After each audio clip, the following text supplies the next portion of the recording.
Yo, what's up, Blueprint AmeriCorps members? My name is Ilyas Shabazz. I am your National AmeriCorps Program Coordinator.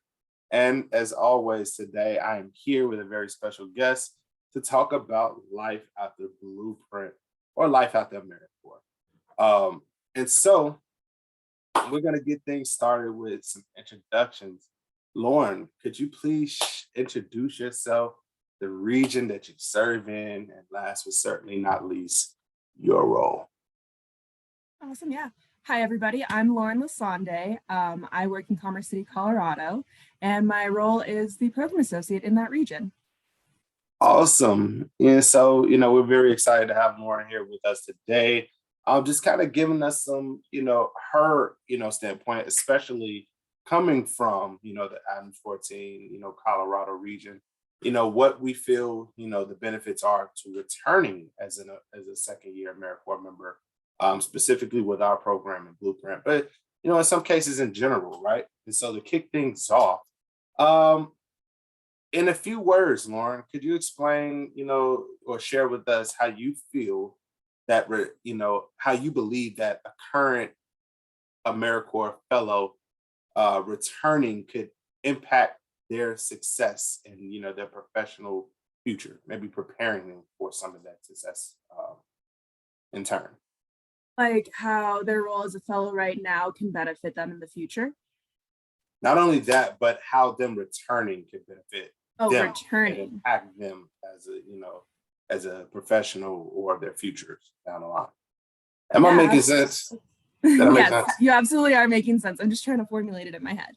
Mhm. No, I think returning fellows are fantastic. This year was our starting year in Adams 14, so we didn't have any returning fellows. And I think it would be a great benefit next year to have returners. They know what's going on with the program, what the day looks like. I would love it if they could step up and be lead fellows and take on bigger projects. That would be fantastic.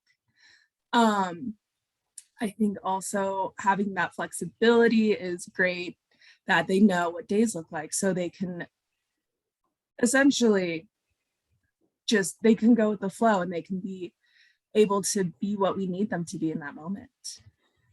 Awesome. And so, we definitely, need people to return. I think, for me, just as a former AmeriCorps member myself, and you served in AmeriCorps too, Mhm. the level of growth from between the first year and the second year is invaluable.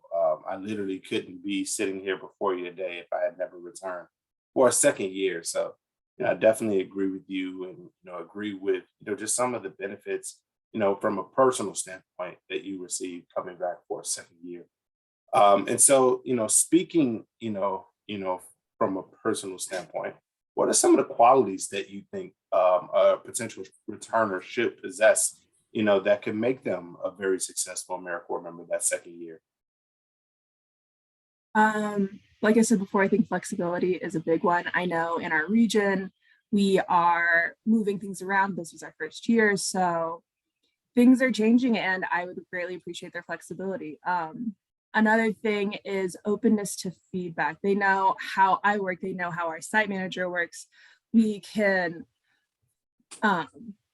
buffer out all the miscommunication and we can work like a perfectly flowing team. Awesome. Yeah, no, I think, just really being excited, being positive and looking forward to building team with, your program associate, your site manager go a long way in ensuring a very, successful, year and environment, especially in the Adams 14 region. This is the second year, last year was kind of like a founding year. So get to be a part of that, beginner legacy, if you will. Are there any particular steps that, maybe, people have already begun to commit to, returning for a second year, but for those who might still be on the fence, are there any steps or anything that they should do to maybe potentially pursue an opportunity? Um, Really just, sorry, just talk to me, talk to your site manager. We are here. We want to give you as much information as possible. We have a wealth of knowledge and we would love to share it with you. For sure. Definitely hit, Lauren and your site managers up, right? This is an opportunity we want to be able to, support everyone in pursuing, right? And it just will bring so many different benefits. So please don't be shy about it. You're on the fence, have those necessary conversations, right? Talk it out with people, because you can find that this could be an incredible opportunity for you. And last but not least, right? Is there any lasting advice that you would give, current AmeriCorps members, preparing to start their own life after AmeriCorps journey, having been a former AmeriCorps member yourself? Um, when I left AmeriCorps, my big takeaway was you can do anything that you put your mind to. And that's, I think, really something to hold on to no matter what. Like, if can, you can do it pretty much, is what I'm saying. Okay. All right. Well, we talked about everything AmeriCorps members. This has been another episode and entry in our Life After AmeriCorps series here at Blueprint. Until next time, we will see you soon. Peace.